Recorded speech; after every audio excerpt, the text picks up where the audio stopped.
Pelo sinal da Santa Cruz, livra-nos Deus, nosso Senhor, dos nossos inimigos, em nome do Pai, e do Filho, e do Espírito Santo. Senhor Jesus, nós cremos e confiamos na vossa infinita misericórdia. Nesta hora em que nos reunimos neste santuário, para meditar as verdades da fé católica, queremos contar com o auxílio da graça do Espírito Santo, a fim de que ilumine nossas inteligências, inflame interiormente as nossas vontades, para que, buscando sempre o que é reto, possamos gozar da felicidade eterna. Suplicamos a intercessão da Santa Mãe de Deus, a bem-aventurada Virgem Maria, a fim de que ela seja a sede da sabedoria no íntimo dos nossos corações e guarde puros e íntegros nossos corações. Ave Maria, cheia de graça, o Senhor é convosco. Bendita sois vós entre as mulheres, e bendito é o fruto do vosso ventre, Jesus. Santa Maria, Mãe de Deus, rogai por nós, pecadores, agora e na hora de nossa morte. Amém. Pedimos a proteção do nosso anjo da guarda, a fim de que nos defenda de todo espírito de distração. Santo anjo do Senhor, meu zeloso e guardador, se a ti me confiou a piedade divina, sempre me rege, me guarda, me governa, me ilumina. Amém. Santa Teresinha do Menino Jesus e da Sagrada Face. Em nome do Pai, e do Filho, e do Espírito Santo.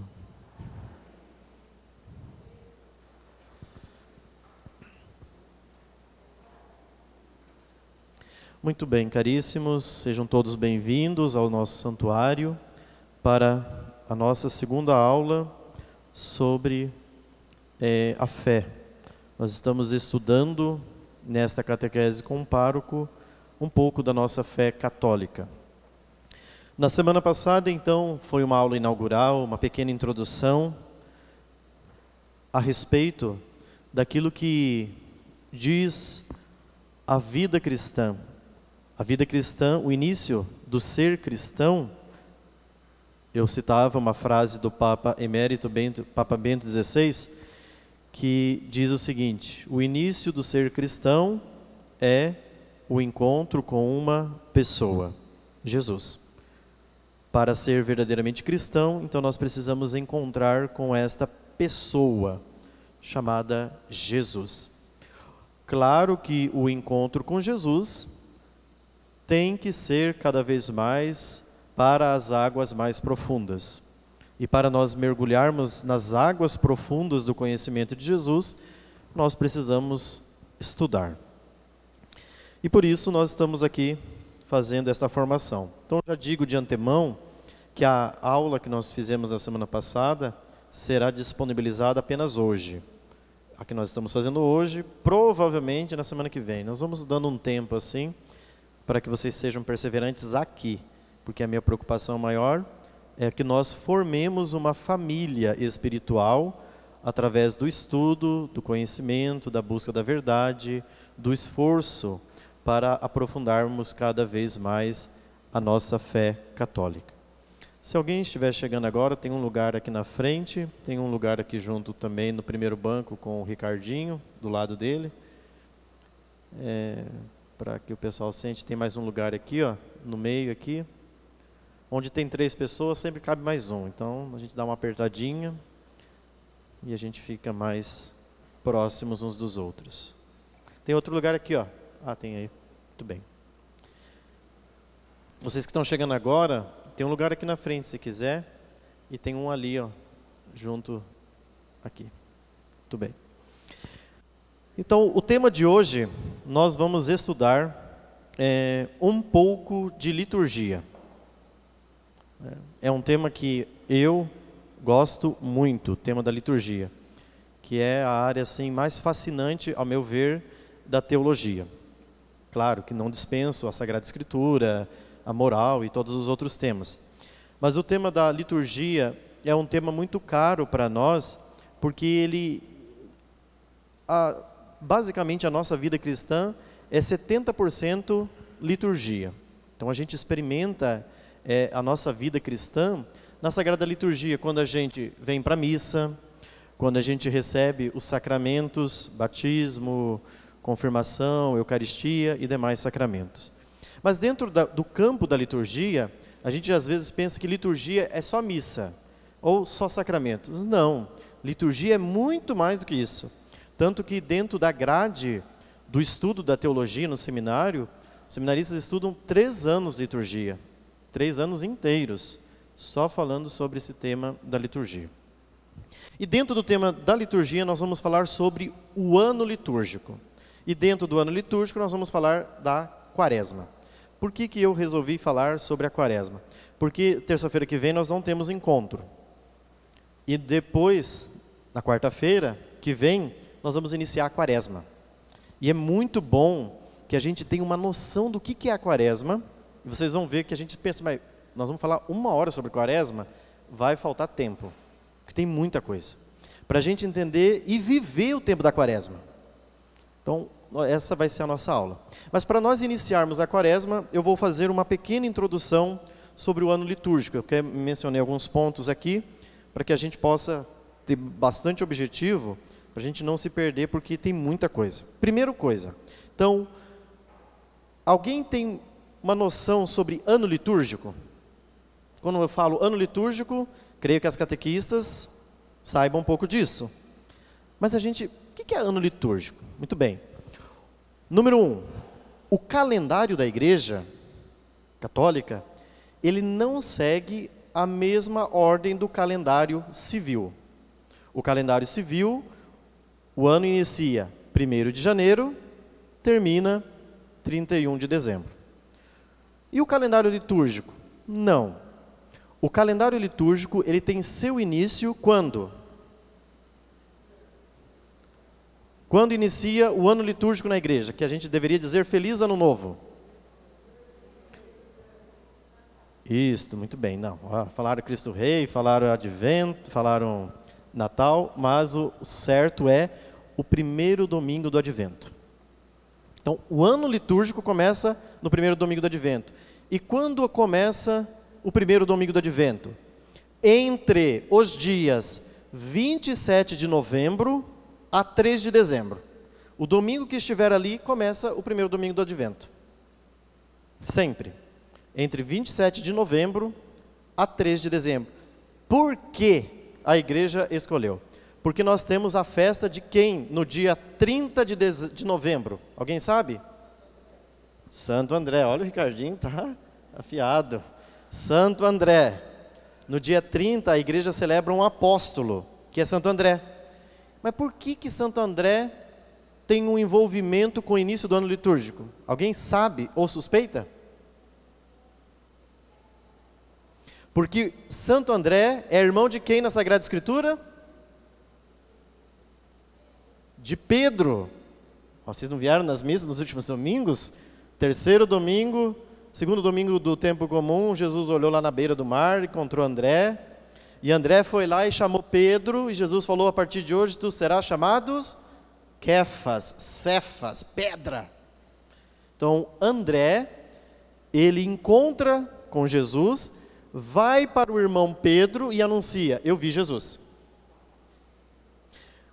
André vai aparecer de novo no Evangelho, quando? No Evangelho de São João, capítulo 6.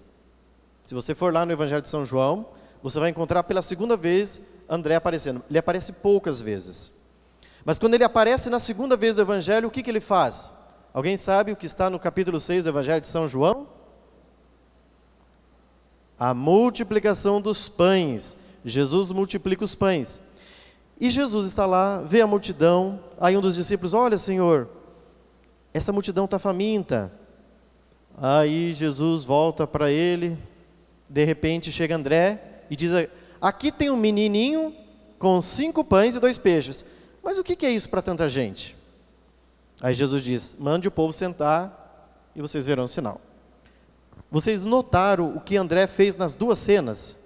Tanto na hora em que ele levou Pedro para Jesus, como também a hora que ele levou o menino para Jesus?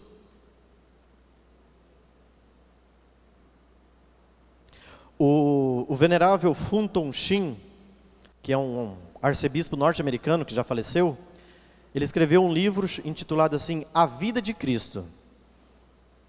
E nesse livro, ele faz um comentário a respeito do apóstolo Santo André. E ele diz que a missão de Santo André é apresentar as pessoas para Jesus. Ele apresenta Pedro para Jesus e depois apresenta o menininho com 5 pães e 2 peixes. E ele é justamente, misticamente, o apóstolo que está ali nos dias que abre o ano litúrgico, entre os dias 27 e 3 de dezembro. Santo André, portanto, é aquele que apresenta e depois sai de cena.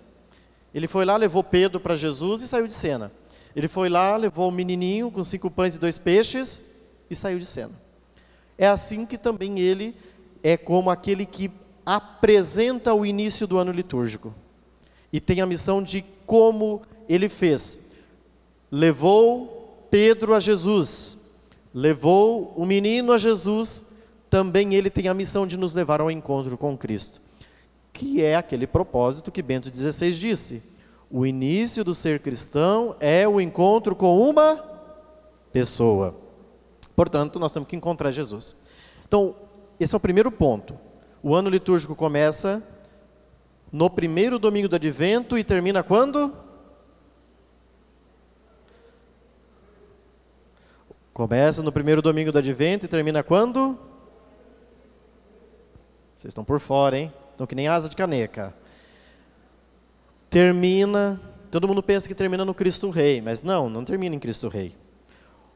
O ano litúrgico termina no sábado da 34ª semana do tempo comum. Porque se terminasse em Cristo Rei, é domingo. O que é aquela semana que antecede a solenidade, o Advento? Seria uma semana de intervalo? Não tem intervalo na liturgia. A liturgia é constante. Então ele vai terminar no sábado, às vésperas de começar o Advento. É como... Quando que termina o ano? Dia 31. Quando começa? Primeiro. O ano litúrgico é a mesma coisa. Lembra que eu falei na homilia de domingo? Quem participou numa das missas que eu presidi? Que os judeus, o relógio dos judeus não segue o mesmo relógio nosso. Para nós, o dia começa meia-noite e para nós termina às 23h59. Para o judeu, não. Quando aparece a primeira estrela no céu, no entardecer, é o novo dia. E o dia vai acabar quando, no outro dia, o sol declinar e aparecer a primeira estrela no céu. Então, para eles, a contagem é diferente. Por isso que a gente vem na missa no sábado à noite, e a missa do sábado à noite é a missa do domingo. Por quê? Porque no calendário da liturgia, nós não seguimos o tempo como nós estamos habituados. Porque senão, domingo começa a que horas?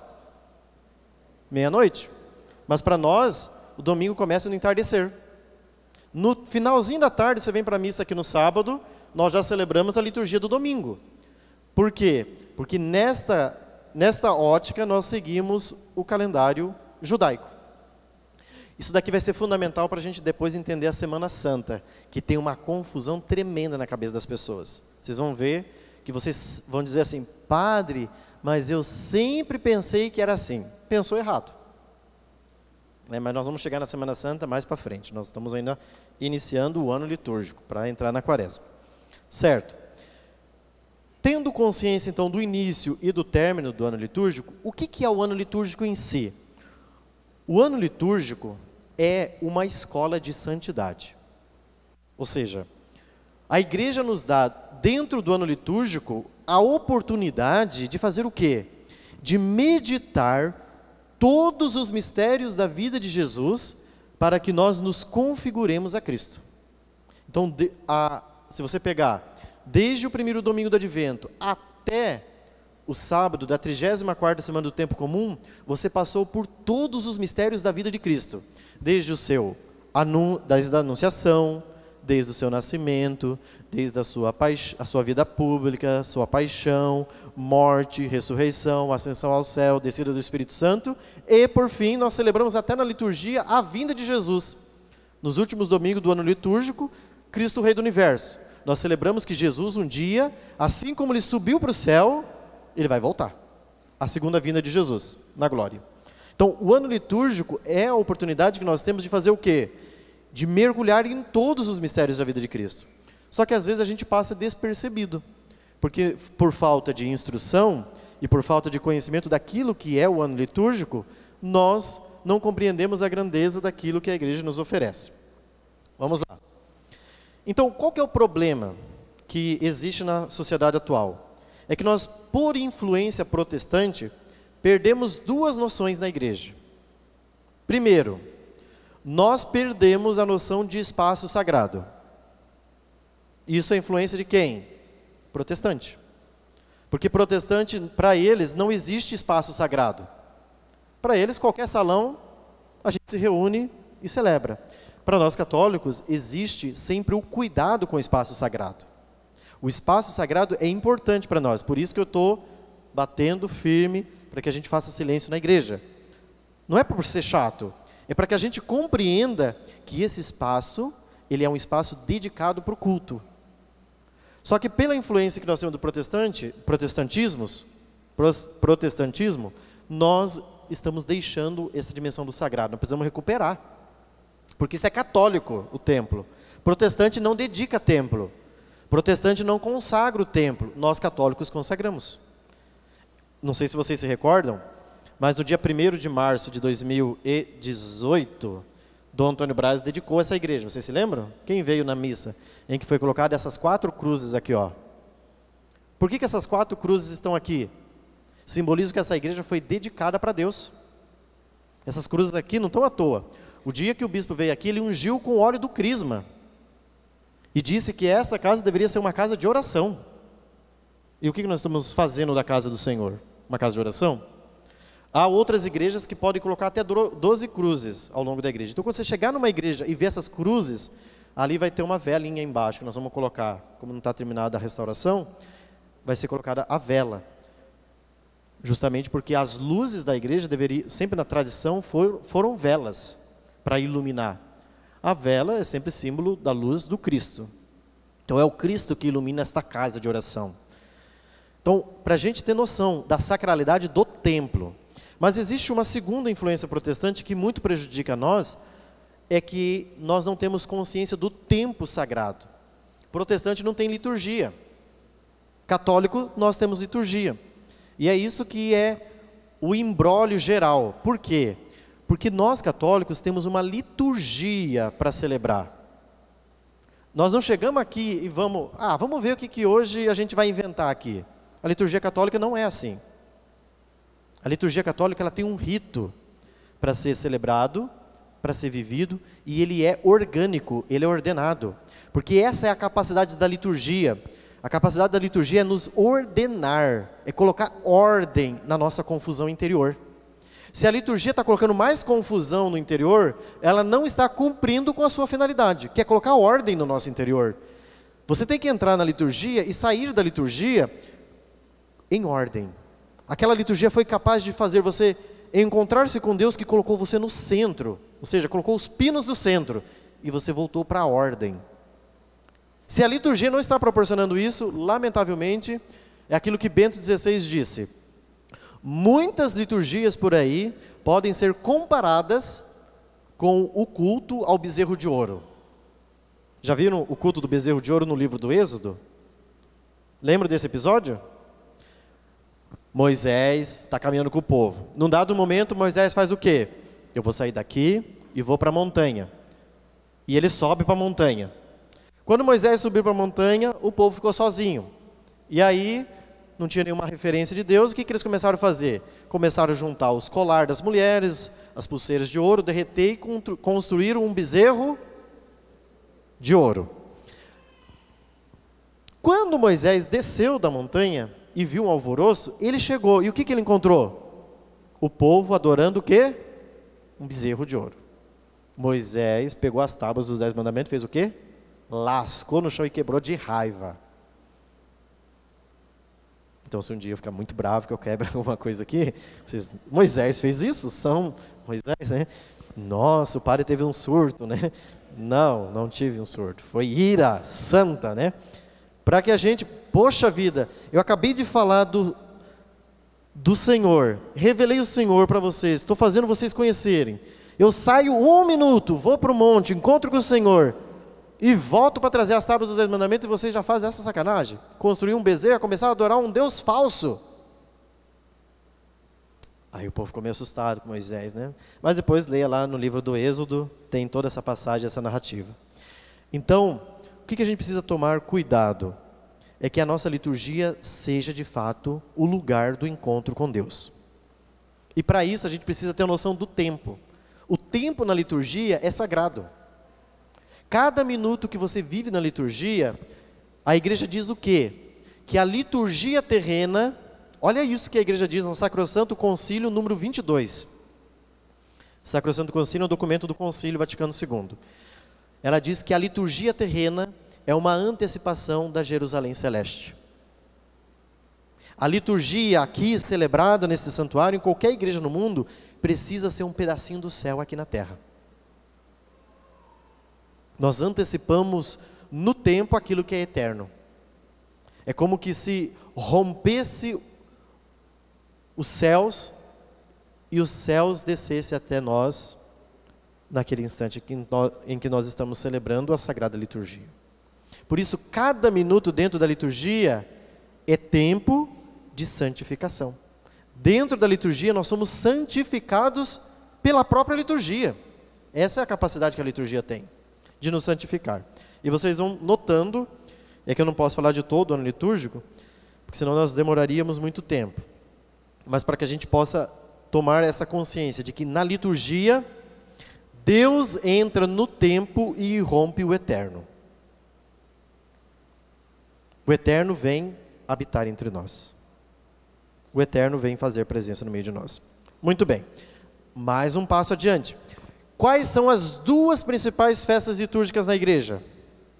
As mais importantes? Natal e a Páscoa. Mas qual é a mais importante? A Páscoa. Todas as duas festas, elas são sempre precedidas por um tempo de preparação. O Natal é precedido pelo tempo do Advento. E a Páscoa é precedida pela Quaresma. Muito bem. Então nós vamos agora falar da Quaresma, já que nós vamos iniciar a Quaresma na próxima semana. Então, vamos iniciar falando da Quaresma.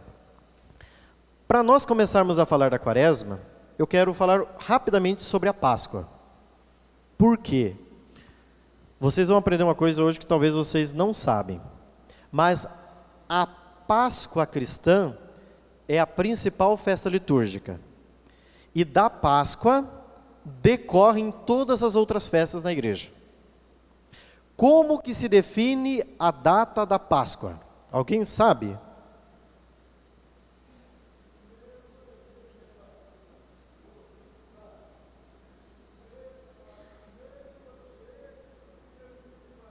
Isso, não é. Quase acertou. Acertou a lua cheia, o resto não acertou, está errado. Olha, o Juninho foi bem nessa. O Juninho e o Ricardinho estão despontando aqui, né? Muito bem, os nossos chaveirinhos. Ó, o Juninho acertou metade. Então, a Páscoa, quem define a data da Páscoa? É a igreja. O mundo inteiro gira em torno da igreja. E quando começou a definir isso? No Concílio de Nicéia, em 325. A igreja definiu a data da Páscoa. Como que a igreja define se não tem data fixa, padre? Aquilo que o Júnior falou é real. A primeira lua cheia da primavera no hemisfério norte é Páscoa. Para nós que somos do hemisfério sul, é a primeira lua cheia do outono. você vai sempre ver, a primeira lua cheia do outono é a Páscoa. Por isso que vocês vão sempre sair na Sexta-feira Santa em procissão, vai estar a lua cheia. As pessoas, eu lembro quando eu era pequeno na minha cidade, nossa, sexta-feira de lua cheia, Sexta-feira Santa, né? Mas é claro que vai estar sempre a lua cheia. Porque se a Páscoa é orientada pela lua cheia, sexta-feira vai ter que estar cheia, não vai estar minguante, né?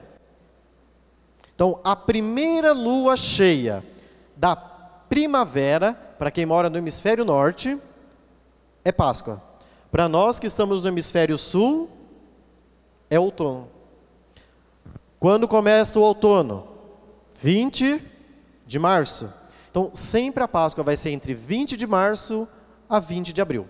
Nunca vai mudar essa data. Portanto, tendo a data da Páscoa definida, encontrando ela, o primeiro domingo de lua cheia do outono é a Páscoa, aí você conta 40 dias antes, Carnaval, conta 40 dias depois, Ascensão do Senhor, conta 50 dias depois, Pentecoste, conta 60 dias depois, Corpus Christi, conta 8 dias depois, Sagrado Coração de Jesus. Pronto. Guardaram? São péssimos de memória, né? Trágicos. Vamos usar a memória, gente. Ó, vamos rápido, acelera, né? Tudo bem. Haja cabeça, né, minha filha? Vamos lá. Então, a Páscoa vocês conseguiram guardar, né? Então agora vocês vão saber que a Páscoa sempre vai estar lua cheia, Sexta-feira Santa sempre vai estar lua cheia. E não é uma coincidência, é previsto que esteja. Notaram duas coisas aqui interessantes, que a igreja segue também e utiliza do cosmos, ou seja, de tudo aquilo que nos circunda. O que orienta a Páscoa é a lua, e o que orienta o Natal é o sol. Você pode ver que o sol mais intenso é o Natal. Por quê? Porque Jesus é o sol invicto que veio nos visitar. Ele é o sol. Era uma festa pagã, que os pagãos celebravam, a festa do Deus, do sol invicto, que eles achavam que o sol era um Deus. Aí nós viemos com a fé cristã e cristianizamos. Sim, o Natal é a festa do sol, mas do sol invicto, Jesus. O sol nascente que veio nos visitar, como a gente reza no Benedictus, né? Então, ele é o sol nascente. Mas vamos voltar para a Páscoa. Então, a Páscoa, marcada a Páscoa, você vai contar ali uma semana antes, é a Semana Santa, dentro de todo o período, a quarta-feira de cinza. Então, quem define a data do Carnaval? A Igreja Católica. Que é uma festa cristã, mas que se tornou uma imoralidade total. O Carnaval era a festa em que os cristãos aproveitavam para comer carne, porque eles iriam passar durante todo o período da quaresma sem comer carne. Carnaval é a festa da carne. Mas a carne de boi, de vaca, hoje se tornou uma festa da carne da imoralidade, né? Mas era uma festa, sempre foi uma festa cristã, né? Ainda é, só que se perdeu hoje completamente o sentido do carnaval, né? Por isso que nós precisamos dar um jeito de cristianizar o carnaval, porque ele é nosso. Ele é uma festa cristã que nos prepara para iniciar todo esse tempo de preparação até a Páscoa do Senhor.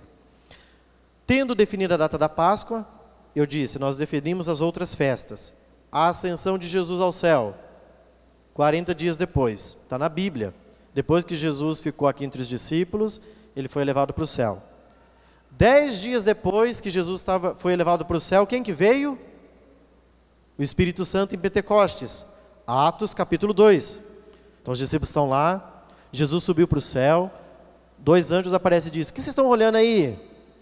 Ah, é Jesus que foi para o céu. Então, olha, esse mesmo Jesus que vocês estão vendo, um dia ele vai voltar, mas vão para a vida, porque não adianta vocês ficar olhando parados aqui.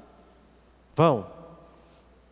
Aí os apóstolos se reúnem no cenáculo junto com Maria, durante 9 dias, e se preparam para a vinda do Espírito Santo. Notaram que a novena mais importante na igreja não é a novena da padroeira, de Santa Teresinha? A primeira de todas as novenas, qual é? Pentecostes. Pentecostes é uma novena bíblica. Você pega lá em Atos 1, final do capítulo 1, início do capítulo 2, está lá, durante 9 dias, Nossa Senhora e os 11 apóstolos se reuniram suplicando o Espírito Santo. Até que no domingo, o Espírito Santo entrou, rompeu o cenáculo e Pentecostes aconteceu. Então a maior de todas as novenas é a novena do Espírito Santo, que é de Pentecostes. As outras decorrem desta grande novena, certo? Então, se alguém falar assim, esse negócio de novena não é bíblica. Não, está na Bíblia, né? Vai lá em Atos, está na Sagrada Escritura a novena de Pentecostes. Muito bem, então aprendemos que a Páscoa cristã é o que fundamenta todo o ano, as Corpus Christi, todas as festas, né? Corpus Christi está 60 dias depois da Páscoa. Se você contar lá no calendário, da Páscoa até Corpus Christi, 60 dias. Da Páscoa até a solenidade do Sagrado Coração de Jesus, 68 dias. E aí depois vem as festas litúrgicas até dezembro. Muito bem. Até aqui, tudo bem? Tranquilo? Vamos mais um passo. Dentro do tempo da Quaresma, nós iniciamos esse tempo de preparação. Eu quero destacar 2 coisas importantes dentro da Quaresma. E quero mostrar no Catecismo da Igreja Católica e no Código de Direito Canônico. Para não dizerem que é invenção do Padre Rogério, mas é doutrina da Igreja. A primeira, 2 coisas que nos acompanham dentro do tempo da Quaresma. A primeira, jejum. O jejum é uma prática quaresmal. Quando que a Igreja pede o jejum? 2 ocasiões no ano, apenas. Quarta-feira de cinzas e sexta-feira da paixão. Ponto. Vou mostrar no catecismo. Pega o marginal, parágrafo 2043. Pode pegar o 42. Marginal, então, é sempre um númerozinho do lado aqui, ó. Em negrito, que nós chamamos de marginal ou parágrafo. Aqui eu vou mostrar para vocês hoje os mandamentos da Igreja, que todos deveriam saber de cor e salteado, mas nós vamos ver lá.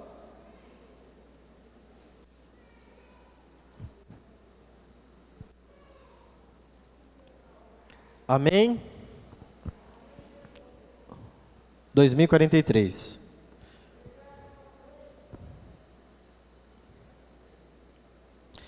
(2042) começa dizendo o quê? O primeiro mandamento da Igreja é participar da missa inteira nos domingos e outras festas de guarda e abster-se de ocupações de trabalho. Então esse é o primeiro mandamento da Igreja, participar da missa inteira. Não está dito que você precisa comungar, está dito que você tem que participar da missa inteira. Segundo, o segundo mandamento é confessar-se ao menos uma vez no ano. Pelo menos uma vez por ano você deve buscar o sacramento da confissão. Terceiro mandamento, receber o sacramento da Eucaristia, ao menos pela Páscoa da ressurreição. Então você precisa comungar uma vez por ano. Entendeu? Você tem que confessar uma vez por ano e comungar ao menos uma vez por ano. Você pode comungar 365 vezes, mas pelo menos uma vez por ano você precisa. E para comungar você precisa estar sempre em estado de graça. Por isso a Igreja impõe a necessidade da confissão. Muito bem. Agora o quarto mandamento, que é o 2043. O quarto mandamento, jejuar e abster-se de carne, conforme manda a Santa Igreja. Determina os tempos de ascese e penitência que nos preparam para as festas litúrgicas. Contribuem para nos fazer adquirir o domínio sobre nossos instintos e a liberdade de coração. Não, é o quarto.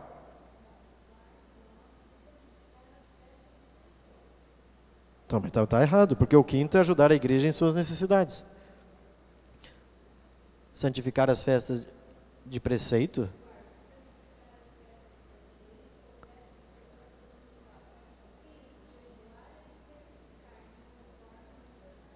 Tá, mas deixa eu ver esse catecismo aí.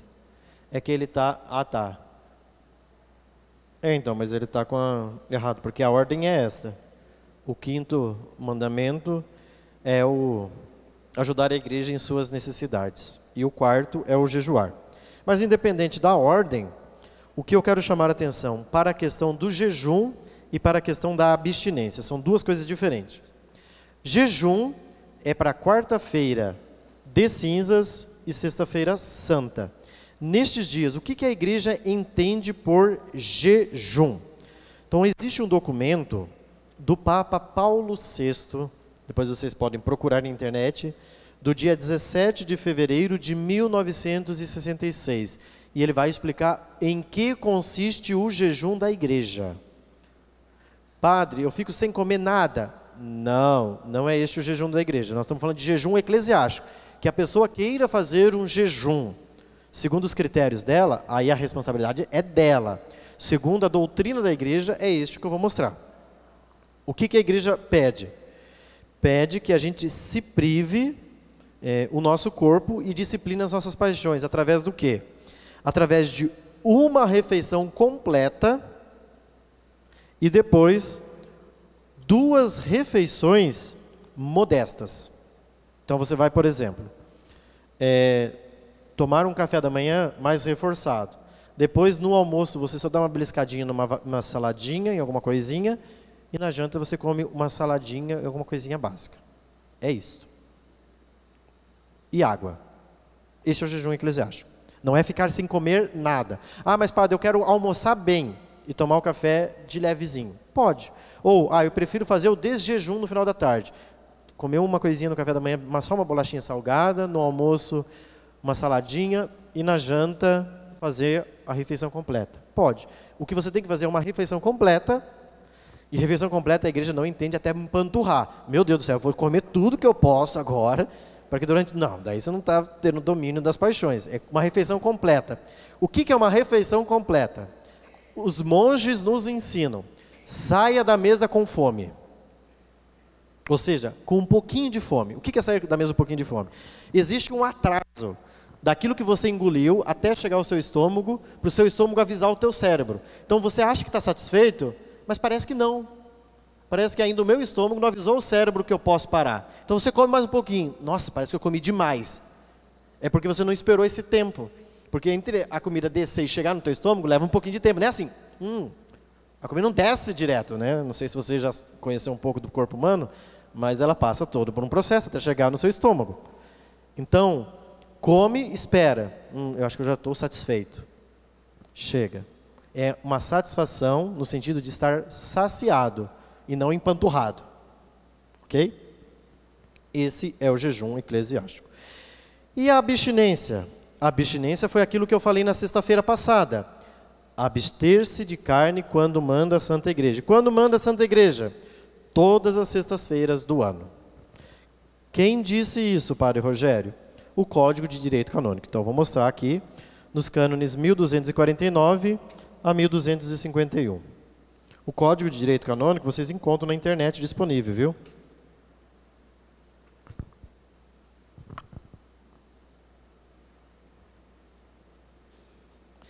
1251 diz assim, olha, observe a abstinência de carne ou de outro alimento, segundo as prescrições das conferências, em todas as sextas-feiras do ano, a não ser que coincidam com algum dia enumerado entre as solenidades. Vou dar um exemplo. O dia de Santa Teresinha do Menino Jesus cai, vamos supor, nesse ano, numa sexta-feira. Dia 1º de outubro cai numa sexta-feira. Nós, aqui do santuário, estamos obrigados a comer carne? Estamos sobre o preceito de comer carne, sim ou não? Não, porque é solenidade aqui. Em toda a cidade de Bandeirantes, porque ela é patrona da cidade, quem estiver dentro da cidade de Bandeirantes não precisa comer carne. Quem estiver em Andirá, não pode. Quem está aqui pode comer carne. Quem está em Andirá, já não pode comer carne. Por quê? Porque ela é uma lei territorial. Isso equivale porque a cidade de Bandeirantes está celebrando uma solenidade. Exemplo, São José, dia 19 de março, é uma solenidade. Cai numa sexta-feira da quaresma. Posso ou não posso comer carne? Pode, porque é uma solenidade. Na sexta-feira da quaresma, né?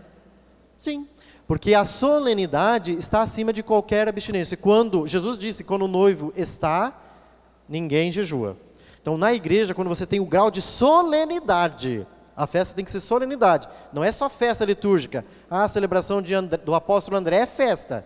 Mas ele não tem o grau de solenidade, é grau de festa. Isso não quebra o preceito. Então, são raríssimas as ocasiões que a gente vai poder comer carne na sexta-feira. Dia do Sagrado Coração de Jesus, pode comer carne. Porque a solenidade do Sagrado Coração de Jesus cai numa sexta-feira sempre. Só que existe uma tradição no apostolado da oração que não come carne. Por quê? Porque é uma festa reparadora. É uma festa de reparação. Como que você faz reparação? Enchendo o pandu de carne. Então, sendo uma festa de reparação aos pecados cometidos contra o Sagrado Coração de Jesus, aqueles que quiserem podem fazer a abstinência. Só no coração de Jesus. Exemplo, dia de São Miguel Arcanjo. Podemos ou não podemos comer carne? Sim ou não? Não. Lá no santuário de São Miguel, porque é um santuário que não é territorial, quem estiver nos perímetros do santuário de São Miguel podem comer carne. Quem estiver aqui não pode. Porque a lei é territorial. A lei litúrgica, neste caso, é do território. Só que ninguém sabe, né? Por exemplo, São Sebastião, 21 de janeiro, cai numa sexta-feira. Se você está aqui em Bandeirantes, você não pode comer carne. Se você for em Andirá, na paróquia São Sebastião você pode. Porque lá é solenidade. A lei vale para aquele território. Claro que você não vai procurar um calendário litúrgico e falar, olhando, onde é solenidade hoje? Eu vou almoçar lá, né? Você não vai ficar fazendo isso, né, gente? Pelo amor de Deus, que daí você é um safado. Ai, vamos ver o calendário. Hoje, 21 de janeiro, vou lá em São Sebastião Andirá. Na outra semana, solenidade de não sei quem. Vou para lá, porque eu posso comer carne. Daí também... Oi? Tem, eu vou falar. Muito bem. Então, compreenderam? A festa, quanto à solenidade, é do território. Bandeirantes, Terezinha, celebramos dia 1º de outubro, cai numa sexta. Neste caso, não há problemas. Pode comer carne. Se você estiver em qualquer outro lugar fora de Bandeirantes, não pode. Vamos guardando as perguntas, eu acho que essas... Eu sei que tem muita curiosidade aqui, mas aqui tem muito assunto. Então, se no final eu não conseguir responder e contemplar o que vocês querem perguntar, aí vocês perguntam ao final, porque senão daí eu começo a abrir para pergunta, a gente se perde. Ok. Então, vamos fazer a distinção. Quem que está obrigado a jejum e quem está obrigado a abstinência? O jejum estão obrigados aqueles que têm acima de 18 anos até 59 anos completos. Quem completou 60 anos não precisa fazer mais jejum. Ei, beleza, né? Não está obrigado ao jejum. A abstinência sim. A abstinência até o resto da vida. Mas o jejum da quarta-feira de cinzas e da sexta-feira santa, não. Isso está no Código de Direito Canônico, no cânone 1252. Então, quem está obrigado? Ok? E quem está obrigado à abstinência? A partir dos 14 anos para frente. Então, se o teu filho tem 10 anos, você não precisa obrigá-lo a fazer a abstinência de carne, ainda. Você pode ir educando, olha filho, já está chegando na época em que você vai ter que começar a abster-se de carne, na sexta-feira. Mas ele não está obrigado ainda ao preceito, você pode fritar um bifinho para ele e você ficar só olhando. Entendeu? Muito bem. Então, entenderam com relação ao jejum e à abstinência. Isso é lei da igreja. Por que a igreja coloca tudo isso? Porque a igreja entende que, por exemplo, as crianças que estão numa fase de desenvolvimento, é necessário que talvez elas comam carne, tal, para o desenvolvimento dela. Mas quando a pessoa já alcança uma determinada idade, então ela está mais preparada para isso. Então, a igreja tem toda uma pedagogia, uma sabedoria muito melhor do que a nossa. E por isso que a gente precisa aprender a amar e obedecer à Santa Igreja, que a gente não vai errar. E essa sabedoria aqui tem 2000 anos. A nossa sabedoria talvez no máximo aí 60 anos. Então vamos ficar com a igreja, ok? Eu acho que com relação ao jejum e abstinência ficou claro. Semana passada eu disse, jejum e abstinência é uma pedagogia. Não é simplesmente porque a igreja quer colocar um fardo em você, privar você, mas fazer você compreender muito mais do que isto. É fazer você compreender que você precisa dominar os seus instintos, suas vontades. Ai, Pai do céu, eu queria comer um bifinho. Meu irmão evangélico está do lado de casa, assando um churrasquinho, sexta-feira santa. Padre do céu, deu água na boca, pequei. Padre do céu, eu fiquei com vontade, subi até no muro para ver. Pecou? Se você sentiu o gostinho na boca de uma carninha? Pecou sim ou não? Não. Pecar não é sentimento. Pecar é consentimento. Já falei isso semana passada. Se fosse assim, não está na roça. Qualquer desejo que você tivesse, você teria cometido um pecado. Pecado precisa ser consentido, querido. Padre, sexta-feira santa, bem que uma bistequinha frita, com aquela gordurinha, ai, nossa, agora, eu senti o gosto dela aqui agora, ó. Tudo bem, não tem pecado nenhum nisso daqui. Agora, eu vou lá, viu? Pula para cá um pedaço. Aí, ele pulando um pedacinho para lá, e você comendo, você consentiu. Portanto, você pecou. Só o sentimento não é suficiente para a gravidade do pecado. Tranquilo até aqui? Muito bem. Então, vamos começar a quaresma agora. Vamos coxar, porque eu falei bastante, né? O início da quaresma começa quando? Na quarta-feira de cinzas. Então, quarta-feira que vem, nós iniciaremos com toda a Santa Igreja a quaresma. Quando termina a quaresma? Aqui que fica a dúvida. Quando que acaba essa bendita quaresma? Vamos lá, quem se arrisca? Domingo de Ramos, quem mais? Na quinta-feira santa. Quando? Acredito no domingo de Ramos, quem mais? Sábado de aleluia.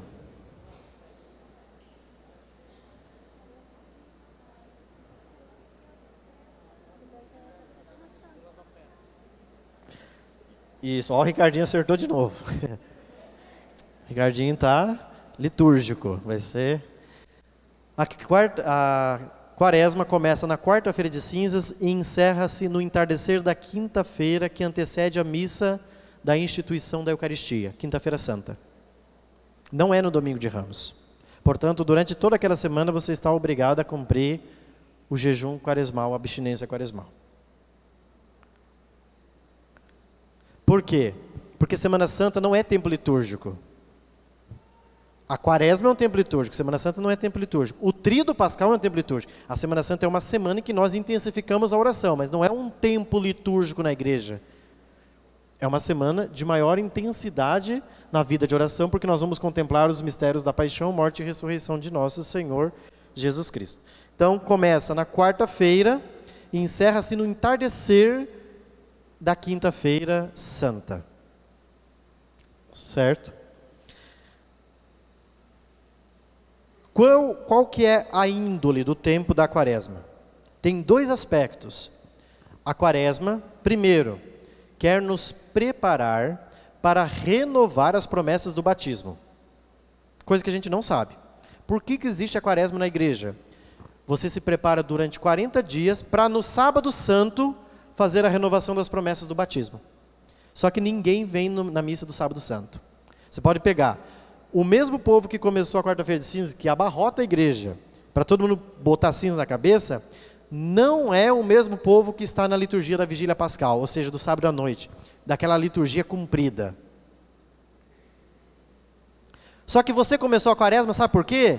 Para no sábado santo você dizer, renuncio, renuncio, renuncio, creio, creio, creio. É para renovar as promessas do batismo. Nós só fazemos isso uma vez por ano, gente. No sábado santo. É o dia que você vai recordar o dia que você morreu nas águas do batismo e foi sepultado na morte com Cristo para nascer para uma vida nova. E é o dia que o povo não vem na igreja. O povo abarrota na Sexta-feira Santa, né? Mas no sábado é a liturgia das vigílias. A mais bela de todas as missas que nós temos dentro da igreja é a missa do Sábado Santo. Só que daí a gente fala, mas é uma liturgia comprida, tem salmo a rodo, nossa senhora. Senta, levanta, levanta, senta, levanta. É tanta leitura, é tanto oremos, meu Deus do céu. Só que a pessoa que está pensando isso não compreendeu nada. No último encontro que vai anteceder a Semana Santa, eu vou dar uma aula sobre a Vigília Pascal para vocês. Antes de vocês participarem da Vigília Pascal, vocês vão ficar assim, ó. Eu sou um burro. Porque eu não sabia o que acontece naquele dia. E a gente participa de uma liturgia, não entende nada, e a gente vai ver toda a história da salvação narrada na Vigília Pascal. É numa missa inteira, nós temos toda a história da salvação. Desde a criação de Adão e Eva, porque é a primeira leitura, até a ressurreição de nosso Senhor Jesus Cristo, que é o Evangelho.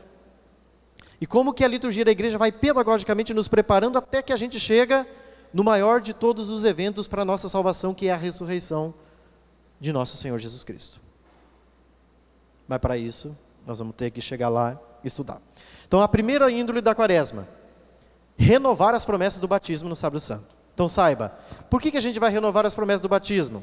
Porque nós precisamos matar o pecado dentro de nós. Por isso que o tempo da quaresma tem uma segunda índole, conversão e penitência. Você vai matar quem? Você precisa matar na quaresma? O homem velho. Uma vez eu fiz uma homilia sobre o homem velho, né? Falei, não é para vocês matarem os homens velhos, né? É matar o homem velho que está dentro de mim.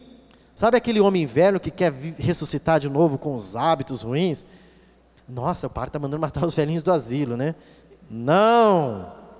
É matar o homem velho que está dentro de nós, com aqueles hábitos, com aquelas manias, que não quer matar, que não quer sepultar. É isso que a gente tem que fazer na quaresma. Nossa, eu tenho um hábito de ter uma língua comprida. Agora, eu não quero só fazer o jejum da igreja de carne, mas eu quero jejuar da língua também. Porque é fácil jejuar de carne, né? O duro é jejuar do pedacinho de carne que está dentro da boca, que não para, fica chacoalhando assim, né? Então nós temos que fazer talvez um dúplice jejum. O da língua, que é um pedacinho de carne terrível, mas também daquela carne de boi, de vaca, de qualquer animal silvestre que a gente coma, porventura. Entenderam? Então, quaresma é para isso. Para você ir lá no Sábado Santo e dizer, renuncio. Renuncie a Satanás as suas obras. Agora eu não vou lembrar das 3 fórmulas. Renuncie a Satanás, queres... Para viver na liberdade dos filhos de Deus, vocês renunciam ao demônio? Renuncie. Para viver não sei o que, renunciais ao demônio e às suas obras? Renuncie. Depois tem mais uma terceira fórmula.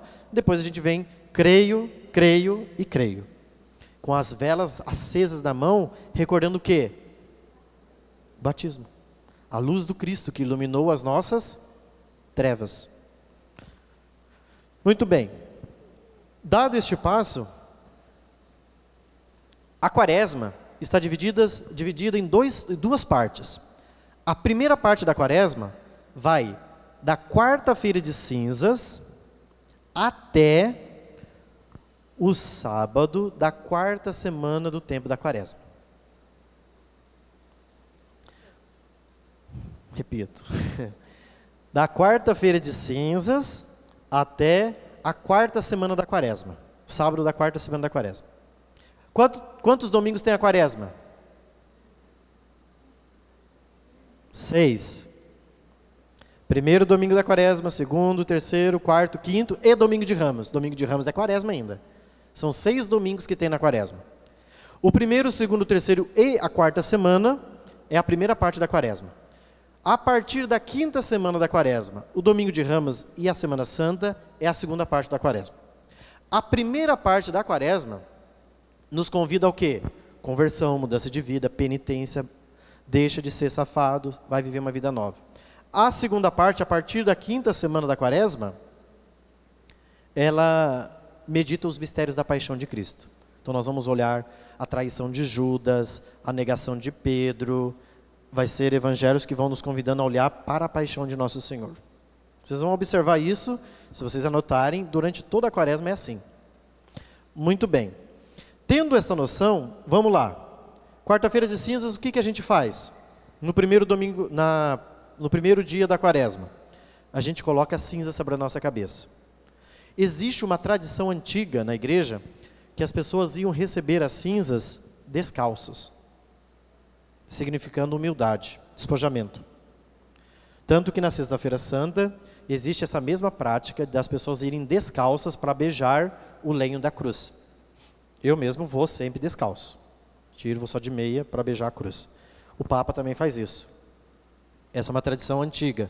É você se despojar e ir até o encontro de Cristo, seja crucificado, seja quando você vai impor a cinza sobre as suas cabeças, num esvaziamento de si mesmo, né? num desapegar de si mesmo. Muito bem. Então, a quarta-feira de cinzas, as cinzas colocadas sobre as nossas cabeças, o que é a cinza? A cinza é um sacramental. É diferente de sacramento. Vamos lá. Acho que isso daqui, eu olhei as caras. Quais são os 7 sacramentos? Vamos lá. Primeiro, batismo. Segundo, confirmação. Terceiro, Eucaristia. Quarto, penitência, confissão. Quinto, unção dos enfermos. Sexto, ordenação. Sétimo, matrimônio. Estes são os sacramentos. Só que a igreja também tem os sacramentais. O que são os sacramentais? Os sacramentais são diferentes dos sacramentos. Vou exemplificar para ficar bem claro para vocês. O sacramento, eles têm uma força de operação que não depende da dignidade do ministro. Por exemplo, se eu batizo uma pessoa em pecado mortal, eu estou em pecado mortal, cometi qualquer pecado mortal, eu batizo uma pessoa. Cicrano, eu te batizo em nome do Pai, e do Filho, e do Espírito Santo, amém. Esse sacramento está válido, sim ou não? Sim, é válido, porque não depende da dignidade do meu estado, e nem da pessoa, certo? Já os sacramentais, ele depende da dignidade do estado da pessoa, estado moral. Então, exemplo, água benta abençoada. Eu abençoo uma água benta, e a pessoa que recebe a água benta, se ela não estiver em estado de graça, a eficácia da água benta é menor para aquela que está em estado de graça. A água benta é um sacramental. Dê outro exemplo de sacramental, quem sabe? O sal, as cinzas, o escapulário de Nossa Senhora do Carmo, é um sacramental. O que mais? As exéquias, que faz lá para os defuntos, aquela cerimônia se chama sacramental. O exorcismo é um sacramental. Por isso que o padre, quando vai proceder um exorcismo, precisa estar em estado de graça. Porque se ele não estiver em estado de graça, ele corre o risco de levar uma lambada do demônio. Ai, meu Deus, né? Eu vi uma senhora falando, ai, meu Deus. Então, o sacramental depende. As cinzas é um sacramental. Então, para você receber as cinzas, o que você precisa? Você precisa ter um sério propósito de querer converter. Não adianta botar a cinza na cabeça e falar assim, eu vou lá para receber as cinzas hoje, como se fosse uma mágica. Não faz mágica, porque depende do seu querer. Se você não quer, eu posso jogar cinza até dentro da tua boca. Abre a boca que eu vou jogar aí dentro. Não vai fazer efeito, porque depende do seu querer. Olha, eu quero iniciar essa quaresma mudando de vida, eu quero viver uma vida nova, para que na Páscoa do Senhor, eu seja uma pessoa melhor. Muito bem, então eu vou começar. Eu sei que vai ser uma batalha. Convertei-vos e crede no Evangelho. Eu quero. É por isso que a igreja nos dá a quarta-feira de cinzas, para justamente nos preparar para a Páscoa do Senhor. Compreendido? A cinza, portanto, não é... Por isso que eu falei que eu não vou deixar ninguém levar cinza embora aqui no santuário. Tem gente que leva cinza embora, não levará.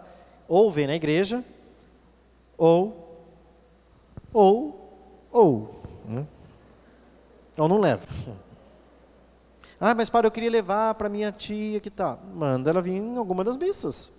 Que é bonita, não pode vir, né? Ah, mas tem um doente lá em casa. Gente, se você tem um doente com 80 anos em casa, primeiro, ele não está obrigado à lei do jejum, porque já tem mais de 60 anos. Você não precisa pôr... Se ele recebe a Eucaristia semanalmente, para que levar cinza na cabeça dele? A cinza tem toda uma dinâmica dentro da igreja, para você lembrar que você é pó e para o pó você vai voltar. Lembra-te que és pó e ao pó hás de tornar. Você vai voltar a ser cinzas, né? Então, essa é uma característica também. Vamos lá. O caminho quaresmal que nós fazemos. Primeiro domingo da quaresma. O que a igreja nos ensina no primeiro domingo da quaresma? Vocês que participam há mais de 40 anos da igreja. Tem alguns aí de cabelos brancos, né? Então é possível que não se lembre o que fala no primeiro domingo da quaresma. Qual é o evangelho do primeiro domingo da quaresma? Repete todo ano o mesmo. As tentações de Jesus no deserto. A igreja abre com a primeira semana da quaresma, lembrando que nós temos tentações. E Jesus combate essas tentações. E combate contra quem? O demônio. Você vai olhar o primeiro domingo da quaresma, todos os anos litúrgico é sempre a tentação de Jesus no deserto. Jesus que vai lá combater 3 realidades. Quais são elas? O demônio vai lá e apresenta para Jesus o quê? Pão. Você está aí, transforma essas pedras em pães. Depois, ele vai e leva Jesus na montanha e mostra o templo. Olha, se prostrares diante de mim em adoração, eu vou te dar tudo isso daqui. Jesus diz, adorarás o Senhor teu Deus. Depois ele leva Jesus no alto de uma montanha e diz, atira-te daqui abaixo, porque os anjos vão te defender. Jesus, não tentarás o Senhor teu Deus.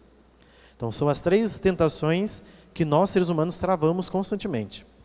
Todas as tentações que nós enfrentamos estão ligadas a essas 3 coisas, que são 3 pecados capitais. Primeiro, a gula.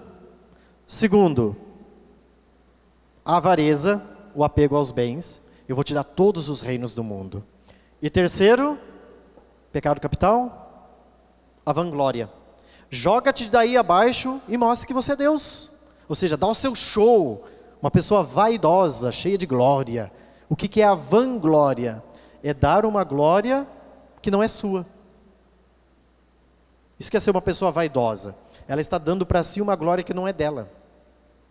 Uma pessoa gulosa, é que a gente pensa que o pecado da gula, vamos lá, é um pecado dos gordinhos, né? Olhou para o gordinho, quem peca é o guloso. Olha para o Padre Rogério, que coitadinho, magro, seco, né? Então, não peca pela gula. Não, porque o pecado da gula não está na quantidade que você come. O pecado da gula está na qualidade, ou seja, na forma com que você coloca diante de um prato de comida. Você pode se colocar diante de um prato de comida, sabendo que aquele prato de comida tem como fonte nutrir e se alimentar bem. Como você pode se colocar diante de um prato de comida e achar que você vai encontrar a felicidade no fundo do prato. Vamos comer! Que nem um porco, né? Então, veja, é a forma como eu me coloco diante de um prato de comida. Coloca o Padre Rogério e um desses senhores que trabalham nas rodovias, no sol do meio-dia, coloca a marmita dele e a minha. Quem vai comer mais? Quem trabalhou fisicamente se esforça muito mais. O meu pratinho vai ser um pratinho desse tamanho, dele vai ser, nossa, olha, isso aí é guloso. O Padre Rogério, não, olha lá. Claro que ele vai comer muito mais, porque fisicamente ele se esforça muito mais, ele precisa muito mais do que outras pessoas. Então, o pecado não está na quantidade, mas na forma como eu me coloco diante de um prato de comida. Qual é a finalidade de comer? Nutrição. Só que tem gente que acha que a finalidade de comer é ser feliz.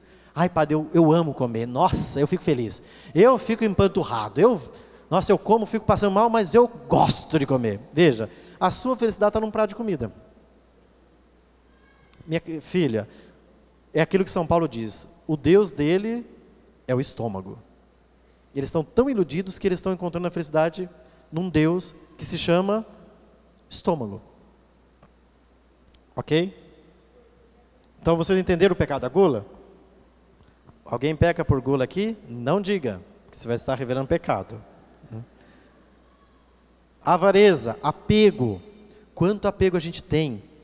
Ai, Padre, eu tenho medo de perder. Sofro, não consigo conceber. Eu perco tudo, mas não perco isso aqui. Então, se apegado. Tem que fazer um exercício quaresmal para se desapegar. Ai, Padre, eu não consigo imaginar que alguém fale de mim. Oh, mas meu Deus, quem você é? Que ninguém pode falar de você? Então, eu sei, todos nós temos uma tendência da vaidade, de querer cuidar da nossa imagem. Então a gente precisa quebrar a nossa imagem. Olha, Padre, eu quero que a imagem de Cristo transpareça em mim, e não a minha imagem. Isso é difícil também, espiritualmente. Entenderam, então, as 3 pérolas da quaresma? E por que Jesus combate contra o demônio, contra essas 3 realidades? Porque Ele quer nos ensinar que é possível vencer.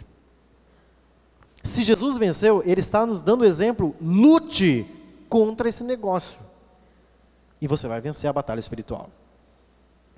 Segundo domingo da quaresma, nós lembramos da transfiguração de Jesus. É quando Jesus sobe ao alto do monte e Ele é transfigurado. Todos os segundos domingos da quaresma são esse mesmo evangelho. Jesus que vai e é transfigurado até a glória. Jesus manifesta a sua glória para os discípulos.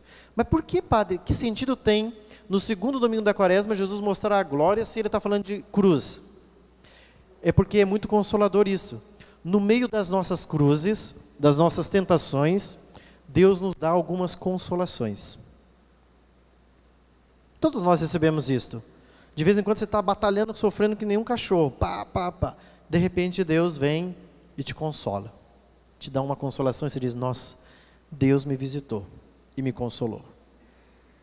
Eu vi na sexta-feira que nós fomos visitar os velhinhos no asilo e também no hospital. Foi muito interessante.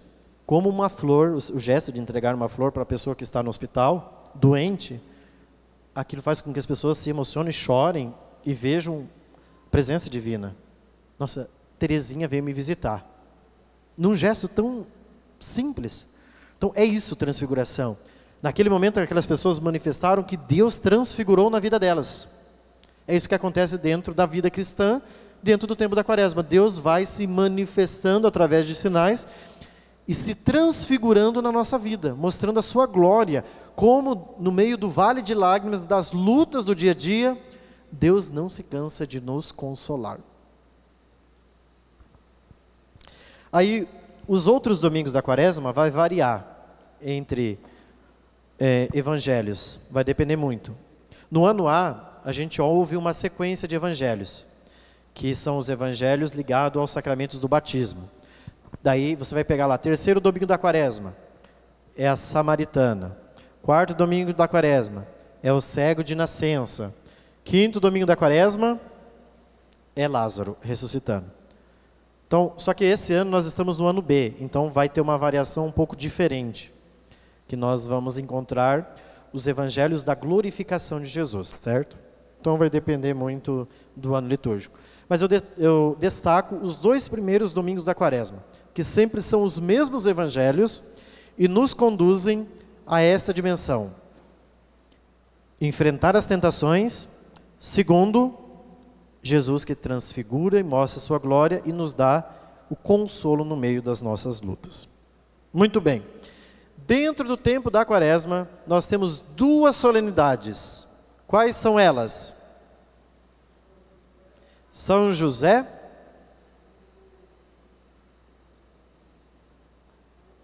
Olha o Ricardinho e o Juninho de novo. Ai, meu Deus do céu, gente. A Anunciação do Senhor, muito bem.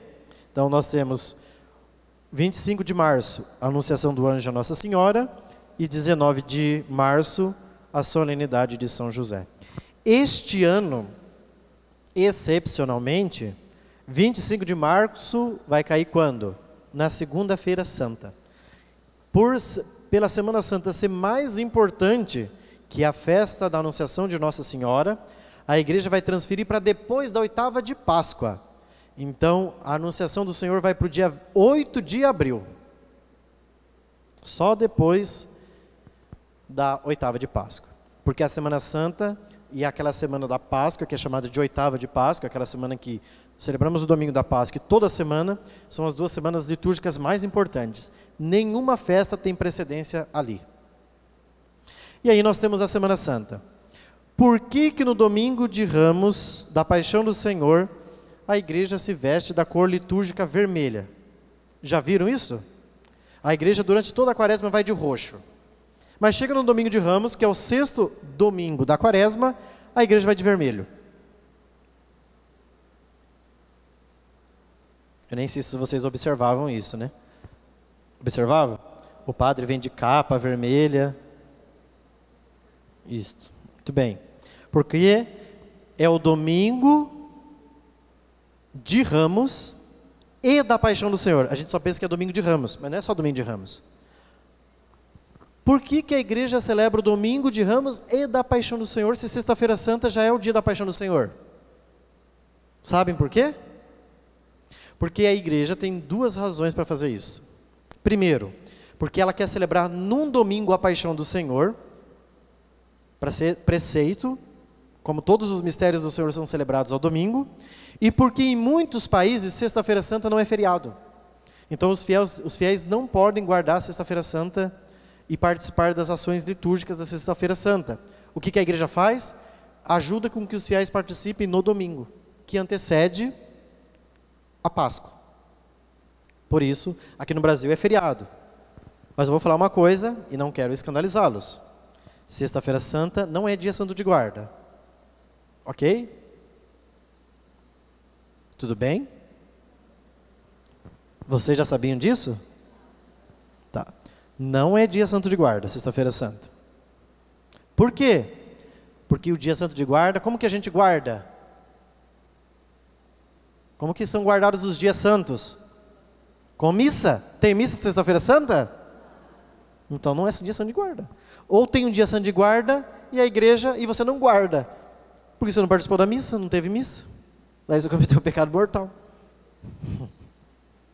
Porque não é dia santo de guarda. Sexta-feira santa é dia de jejum e abstinência. Se você não vier na igreja na sexta-feira santa, não é pecado. Desde os tempos de minha avó eu pensava que era assim, mas pensava errado. Não é. É um dia, claro, gente, não estou desmerecendo a sexta-feira santa, entendo.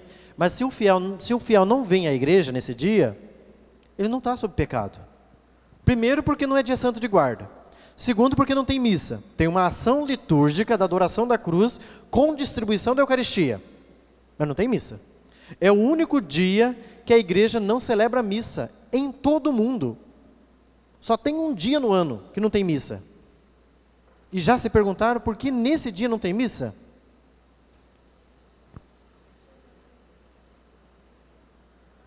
Santo Tomás de Aquino responde: porque quando você tem diante de si a realidade, você não precisa da figura.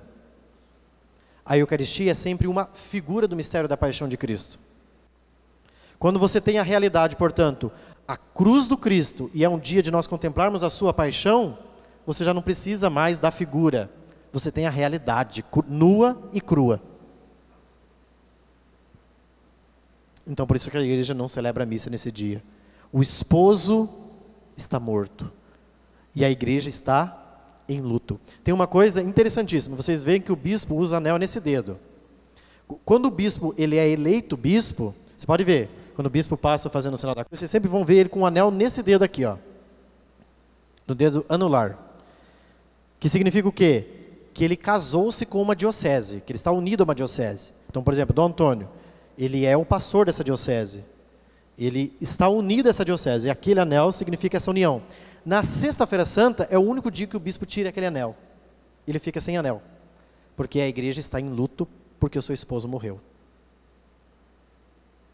É o dia que o bispo não usa báculo, ele não usa o báculo, ele só usa mitra. Ele não pode usar o báculo de pastor, porque o pastor eterno está morto. Claro que nós sabemos que Jesus está vivo, mas é um dia que nós memoramos aquele dia em que Cristo deu sua vida na cruz por nós. É tão linda a liturgia da igreja, é que a gente não vive lá com o bispo para ver, o bispo sem anel, o bispo entra sem anel na igreja. Às vezes a pessoa nem percebe, né, que ele está, mas é o dia que ele não usa, porque a igreja está em luto, porque o seu divino esposo está morto. Então a igreja tem um cuidado minucioso com todos os detalhes. E quando a gente vai conhecendo esses detalhes, fala assim, mas a igreja na liturgia ela é perfeita, ela pensou em tudo, em toda a beleza e toda a riqueza. Certo. Ficou claro da Sexta-feira Santa, não estou desmerecendo, a gente vem na igreja, a gente adora a cruz, beija o lenho da cruz, né, do qual pendeu a salvação do mundo. A gente vai fazer uma Semana Santa bem bonita aqui no santuário esse ano, assim, soleníssima, para que a gente possa viver mesmo uma Semana Santa, não somente liturgicamente, mas que seja uma Semana Santa interior. Você possa contemplar em cada detalhe da liturgia a beleza da riqueza escondida no mistério. Por isso que nas aulas de março, eu vou dar uma aula sobre o Tríduo Pascal, quinta, sexta, sábado. Eu preciso de umas 2 horas para falar sobre isso. Então eu vou dividir em 2 aulas. Porque tem muita coisa que você não sabe, como a Sexta-feira Santa, você fala assim, nossa, eu aprendi tudo errado. Não sei. Talvez foi transmitido o conhecimento errado. Mas a gente precisa conhecer, porque quanto mais a gente ama, quanto mais a gente conhece, mais a gente ama, né? Verdadeiramente. Tranquilo? Acho que nós conseguimos ver a quaresma de maneira geral e conseguimos expor o que é esse tempo quaresmal. Então, vamos viver a quaresma, gente, de um modo diferente esse ano, com esses 2 propósitos. Eu quero renovar as minhas promessas batismais. Segundo, eu quero viver um tempo de conversão. Para isso, nós vamos fazer o seguinte. Nós vamos só se encontrar agora, conforme o calendário, no dia 27 de fevereiro. Por quê? Porque terça-feira que vem é carnaval, feriado. E na outra terça, nós padres da Diocese de Acrezinho vamos estar em retiro, em Agudos, né? Todos os padres com o bispo. Então vocês vão ter que rezar por nós, para que a gente volte mais abastecido para inflamar mais os corações. E aí no dia 27 a gente volta aqui. Então nós vamos ter 2 semanas de intervalo, que é a semana que vem, a outra, depois no dia 27 nós voltamos aqui para estudar um outro tema. Não vamos estudar liturgia. Aí eu vou partir para um tema da moral agora, católica, que é sobre os 10 mandamentos. Tá? Uma coisa, eu vou propor a partir da sexta-feira da quaresma, um itinerário para aqueles que quiserem, que vai ser o seguinte: todas as sextas-feiras da quaresma, nós vamos fazer uma adoração ao Santíssimo 5 horas da manhã, 5h30, uma caminhada penitencial, logo em seguida a missa. Isso vai ser todas as sextas-feiras da quaresma. Quem quiser fazer esse sacrifício, que a gente vai se reunir aqui umas 15 para 5, já pode ir chegando, 5 horas eu vou expor o Santíssimo, nós vamos adorar o Santíssimo até 5h30, eu guardo o Santíssimo, fazemos uma breve procissão de 1 quarteirão, voltamos para o santuário, rezamos a Santa Missa. Até 6h45, 10 para 7, todo mundo pode ir para casa, pode trabalhar, enfim. Então nós vamos fazer todas as sextas-feiras da quaresma, a começar na sexta que vem, dia 16. Se alguém se interessar e desejar fazer esse itinerário, venha fazer conosco. E vai ter um gesto concreto em cada sexta-feira. Nós vamos fazer um gesto concreto, porque a quaresma nos pede para fazer o sacrifício do jejum, da oração e da esmola. Então nós vamos ajudar uma entidade da cidade de Bandeirantes. Primeiro nós vamos ajudar com fraldas geriátricas à Santa Casa.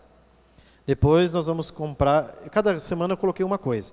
Depois nós vamos ajudar o asilo. Depois nós vamos ajudar a casa da criança.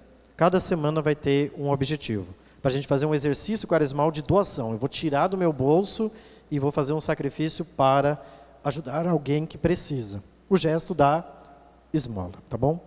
Então vai ser um itinerário bem legal, esse que nós vamos fazer para a gente se preparar bem para celebrar a Páscoa do Senhor. Tudo bem? Muito bem, então eu agradeço a todos. Vamos fazer nossa oração agradecendo a Deus.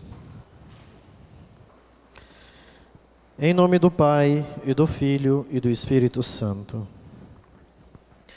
Senhor Deus de bondade, nós vos agradecemos este momento de oração, de meditação e de estudo.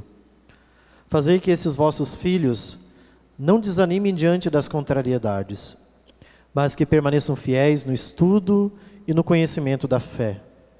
Iluminai ainda mais seus corações, para que eles sejam apóstolos, levando aos outros irmãos aquilo que viram e ouviram, e transmitindo estas verdades àqueles que não conhecem.